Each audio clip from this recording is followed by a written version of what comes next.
Hello, everyone, and welcome back to your daily dose of English, where learning English is easy, practical, and super fun. I'm Tom. And I'm Sarah. Hello, Tom, and hello to all our wonderful listeners out there. How are you today, Tom? I'm doing fantastic, Sarah. Thank you. And I'm really excited about today's topic because it's something that literally everyone talks about every single day. How about you? How are you feeling today? I'm great, Tom. I'm feeling energized and ready to dive into this episode. And you're right about our topic. It's one of those things that connects people everywhere, no matter where you're from or what language you speak. Exactly. Today we're talking about the weather. Now, I know what some of you might be thinking. The weather? Really? That sounds boring. But trust me, by the end of this episode, you'll understand why weather talk is actually one of the most powerful tools in your English communication toolkit. That's so true, Tom. The weather is the number one conversation starter in English-speaking countries.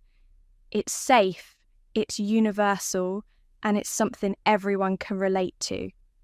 Whether you're meeting a new colleague, chatting with a neighbour, or making small talk in an elevator, the weather is your best friend.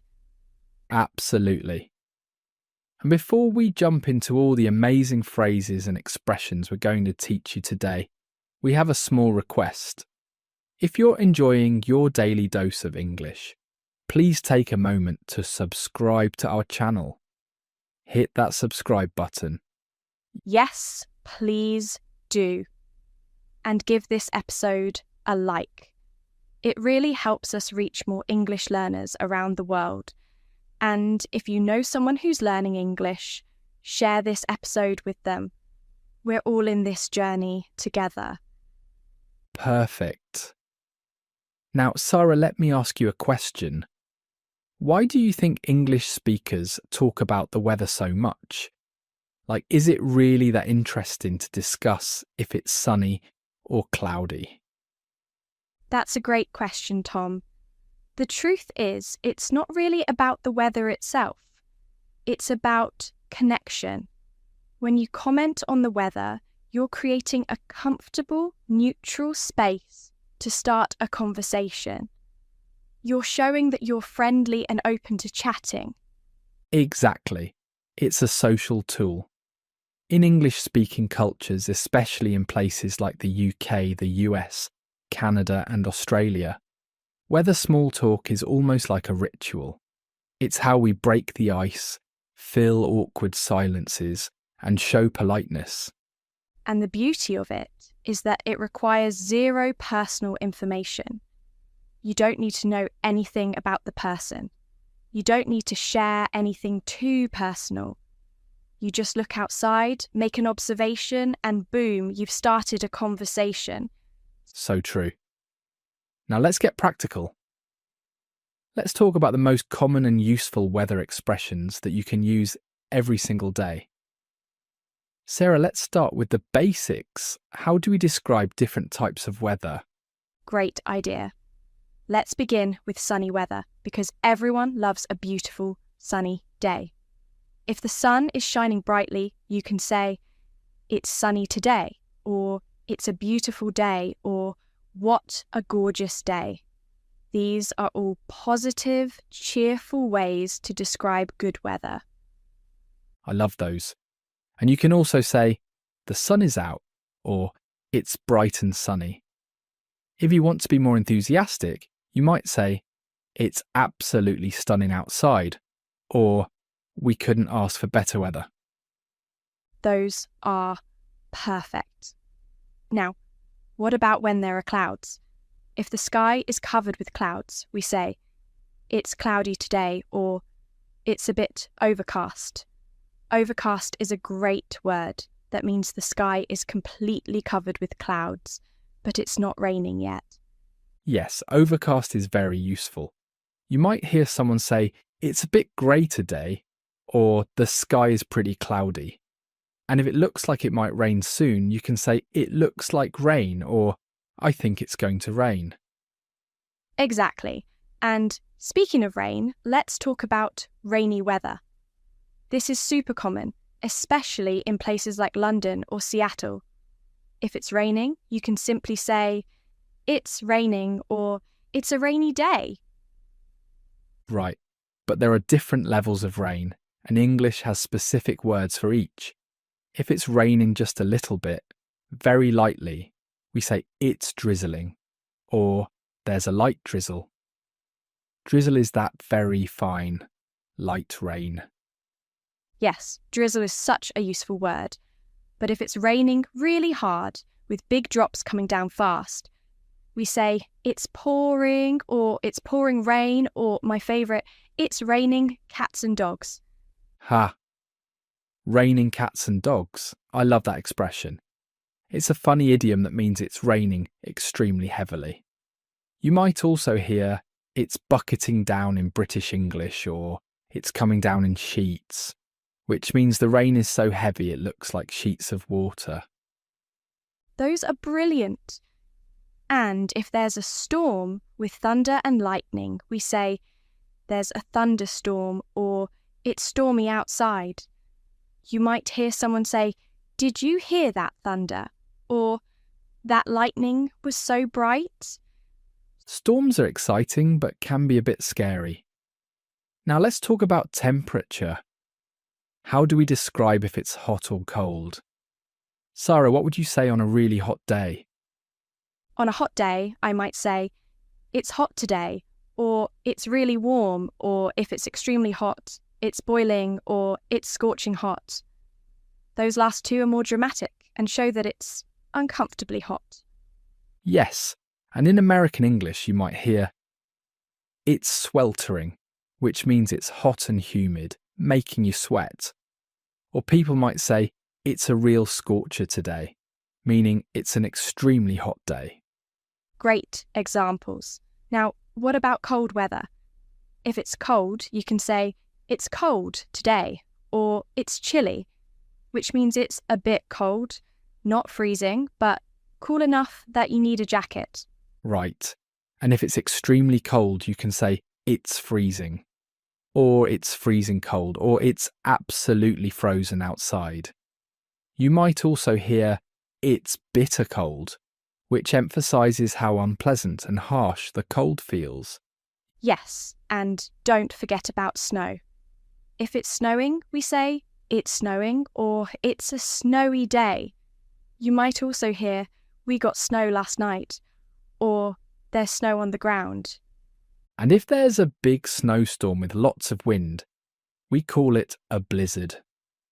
You might hear someone say, "There's a blizzard warning," or "We're expecting a blizzard this weekend." Perfect. Now, let's talk about wind, because wind is another important weather element. If there's wind, we say, "It's windy today," or "There's a strong wind." If it's just a little wind, you might say, "There's a light breeze," or "It's breezy." Yes, a breeze is a gentle, pleasant wind. But if the wind is very strong and maybe a bit uncomfortable, you might say it's really gusty, or the wind is howling, which creates a dramatic picture of loud, strong wind. Excellent. Now, Tom, we've covered lots of weather vocabulary, but how do we actually use these in real conversations? Can you give us some practical examples? Absolutely. Let's imagine some real-life scenarios. Picture this. You're in an elevator with a colleague. It's Monday morning and you want to be friendly. You could say, "Beautiful weather we're having, isn't it?" Or "Lovely day outside." Perfect. And your colleague might respond, "Yes, it is. Finally, some sunshine." Or, "I know, it's gorgeous. Makes you want to be outside. See how easy that is?" You've started a pleasant, low-pressure conversation. Exactly. Here's another scenario. You're meeting a client for the first time, and there's that slightly awkward moment before you sit down to talk business. You could say, Did you have any trouble getting here with all this rain? That's brilliant because it serves two purposes. You're making small talk about the weather and you're showing concern for their journey. They might say, "No, it wasn't too bad, just had to drive carefully," or "Actually, the traffic was terrible because of the weather." And just like that, you've broken the ice and created a comfortable atmosphere. Now let's talk about some really common weather phrases and expressions that native speakers use all the time. Sarah, can you start us off? Sure. One phrase you'll hear constantly is, "What's the weather like?" This is how we ask about the weather. Someone might call you from another city and say, "What's the weather like there?" And you'd respond with the current conditions. Right. And a very common question is, what's the forecast? Or, what's the weather forecast for tomorrow? The forecast is the prediction of what the weather will be like in the future. Yes, and you might hear people say, "I checked the forecast and it's supposed to rain tomorrow," or "The forecast says it will be sunny all week." This is very practical conversation, especially when making plans. Absolutely. Here's another common one. Looks like rain. This means the sky looks like it might rain soon. You're making a prediction based on what you see. Dark clouds, wind picking up. Looks like rain. That's a great casual phrase. Another one is, "It's clearing up," which means the clouds are going away and the weather is getting better. Or you might say, "It's clouding over," which is the opposite. Clouds are covering the sky. Yes, those are super useful. Now here's a fun one that you'll hear in British English especially. It's a bit nippy, or there's a nip in the air. This means it's cold, but in a charming, understated British way. I love that one. It's so British. And speaking of understated, British people are famous for this. You might hear, "It's not bad out," which actually means the weather is quite good. It's a typical British understatement. Ha, yes. Americans are usually more direct. We might say, "It's awesome out," or "perfect weather." But I love the British subtlety. Another phrase you'll hear is, "make hay while the sun shines," which is an idiom meaning take advantage of good conditions while you can. That's a beautiful idiom. It comes from farming. You need sunny weather to dry hay, but now it's used more generally. If someone says, "It's finally nice out, let's make hay while the sun shines," they mean let's enjoy it while it lasts. Exactly. Now let's talk about how weather affects our plans and what we say about it. If the weather ruins your plans, you might say, "We got rained out," which means your outdoor activity was cancelled because of rain. Yes, or you might say, "The game was called off due to weather," or "We had to cancel the picnic because of the storm." Weather is a very common reason for changing plans, so these phrases are practical. Absolutely. And here's a positive one. If the weather is perfect for your plans, you might say, "We lucked out with the weather," meaning you were lucky to have good weather. That's great. Or you might hear, "We couldn't have asked for better weather," or "The weather was perfect for the wedding." These show appreciation when weather cooperates with your plans. Now, Sarah, let's talk about some weather idioms because English has so many colourful expressions related to weather that aren't really about weather at all. Oh, I love this part. Weather idioms are everywhere in English. Let's start with a famous one. Under the weather. If someone says, "I'm feeling a bit under the weather," they mean they're feeling sick or unwell. It has nothing to do with actual weather. That's right. It's believed to come from sailors who would go below deck when they felt seasick. Another common one is break the ice, which means to start a conversation or make people feel comfortable in a social situation. Funny enough, we've been breaking the ice with weather talk this whole episode. Perfect connection. Another one is every cloud has a silver lining, which means there's something positive in every negative situation. Even when things seem bad, like a cloudy day, there's a bright side. That's a beautiful, optimistic idiom. Here's another. A storm in a teacup, or in American English, a tempest in a teapot. This means a lot of fuss or anger about something that's not really important. Someone's making a big deal out of nothing. Yes, it's like saying, "Why are you so upset?" It's just a storm in a teacup. And speaking of storms, we have weather the storm, which means to get through a difficult period. Like, the company weathered the storm of the economic crisis. Great example. And one more. Steal someone's thunder means to take credit for someone else's achievement or to take attention away from them. It's not about actual thunder, but about taking someone's moment of glory. These idioms are so rich and colourful. They show how deeply weather is woven into the English language and culture. Now, Tom, let's do something fun. Let's role play a few weather conversations so our listeners can hear how this all comes together naturally. I love that idea. Okay, let's imagine we're neighbours who run into each other while checking the mail. I'll start. Hey, Sarah, how are you doing? Oh, hi Tom, I'm doing well, thanks. Beautiful day, isn't it? It really is. We've been so lucky with the weather lately. Not a cloud in the sky. I know. I was just thinking I should take advantage of it and go for a walk before it gets too hot. That's a great idea. It's supposed to reach 30 degrees today, according to the forecast. Wow, that warm? I'd better go soon then. Catch you later, Tom. Enjoy your walk, Sarah. See everyone. That was natural, friendly and comfortable.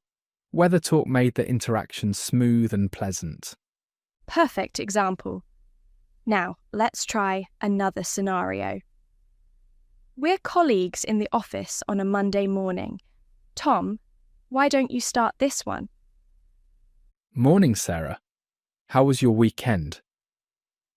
It was nice, thanks. We had planned to have a barbecue on Saturday, but we got rained out. Oh no. Yeah, Saturday was pretty miserable, wasn't it? It was pouring all afternoon. It was. We ended up just staying in and watching movies. But Sunday made up for it. Gorgeous sunshine. Sunday was incredible. We went hiking and the weather couldn't have been better. Blue skies, light breeze, not too hot. That sounds perfect. I wish I'd gotten out then instead of Saturday. Oh well, live and learn. And there we go. That conversation flowed naturally, showed empathy about the rain-ruining plans, and shared positive experiences about the good weather. This is exactly how native speakers talk. Exactly. And notice how the weather conversation led to talking about weekend activities. That's often how it works. Weather is the opener, then you move on to other topics.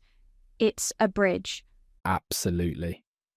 Now let's give our listeners some practical tips for using weather talk effectively. Sarah, what's your first tip? My first tip is to pay attention to the weather every day. When you wake up, look outside. Is it sunny, cloudy, raining? This simple habit gives you something to talk about and helps you practice thinking in English about what you see. That's excellent advice. My tip is to check the weather forecast in English. There are so many apps and websites. When you check the weather, you'll see phrases like partly cloudy, chance of rain, high of 25 degrees. This builds your weather vocabulary naturally. Great tip. Here's mine. Listen to how native speakers talk about weather in movies, TV shows, or podcasts. You'll notice it comes up in almost every casual conversation. Pay attention to the phrases they use and how they transition from weather talk to other topics. Perfect. And here's a practical one. Don't overthink it. Weather talk doesn't have to be deep or interesting. It's meant to be simple and easy. A basic nice day, isn't it? Is perfectly fine and does the job. That's so important. Sometimes learners worry too much about being interesting, but weather talk is supposed to be simple and comfortable. It's not a presentation, it's just a friendly comment. Exactly. And here's my last tip. Practice with question tags. Question tags are those little questions at the end of statements like, nice day, isn't it? Or, cold out, isn't it? These make your weather comments more conversational and inviting. Question tags are brilliant for weather talk because they invite the other person to agree and respond. It turns your statement into a mini conversation starter.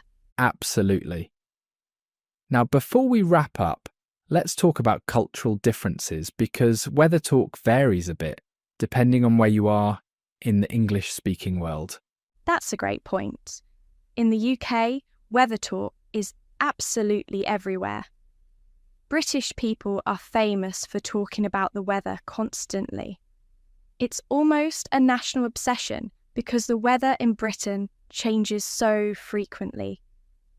Yes, you might walk outside to sunshine, encounter rain 10 minutes later, then see sunshine again. So weather is always a safe, relevant topic. British people will apologise for bad weather, even though it's not their fault. That's so true. You'll hear, sorry about the rain, as if they personally caused it. In the US, weather talk is also very common, especially in certain regions. The Midwest talks a lot about harsh winters and tornadoes. The South talks about heat and hurricanes. Right, and in Canada, winter weather is a huge topic. Australians love talking about beach weather and those scorching summer days. Each place has its weather personality, which makes weather talk even more interesting and regionally specific. Absolutely, and no matter where you are, weather talk is a sign of friendliness and approachability. It shows you're open to conversation without being intrusive or too personal. Well said. Now, Sarah, I think we've covered a tremendous amount about weather talk today. We've gone through vocabulary, phrases, idioms, practical scenarios, and cultural insights. Our listeners should feel really confident about discussing the weather in English now. I completely agree, Tom. And remember, everyone, the weather is your friend when it comes to English conversation. Don't be shy about using these phrases. They work in so many situations. At work, with strangers, with friends, anywhere. Absolutely. And practice makes perfect. Or in this case, practice makes comfortable. The more you use weather talk, the more natural it will feel, and the more confident you'll become in starting conversations in English. That's the perfect way to put it. And we want to hear from you, our amazing listeners. We have a question for you today. Yes, here's your homework, and we'd love to see your answers in the comments below. Tell us, what's the weather like where you are right now? Describe it using some of the phrases we taught you today. Is it sunny, rainy, cloudy, freezing, boiling? Use your new vocabulary and write a sentence or two in the comments. We'll read every single one, and it's great practice for you. And while you're down there in the comments, please tell us if you found this episode helpful. We love hearing from you. Your feedback helps us create better content for English learners everywhere. Yes, and don't forget to subscribe to Your Daily Dose of English if you haven't already. We release new episodes regularly, covering practical English topics that you can use in your everyday life. And give this episode a thumbs up, a like. It really helps us reach more learners, and it lets us know you enjoyed the content. Share it with your friends, your family, anyone who's learning English. Thank you all so much for spending your time with us today. We really appreciate each and every one of you. Learning English is a journey, and we're honoured to be part of yours. Keep practicing, keep learning, and remember, next time you meet someone and don't know what to say, just look outside and talk about the weather. It's that simple. Perfect advice, Tom. Until next time, everyone, keep improving your English one conversation at a time. Stay curious, stay motivated, and we'll see you in the next episode of your Daily Dose of English. Bye for now. Goodbye, everyone. Take care and enjoy the weather wherever you are.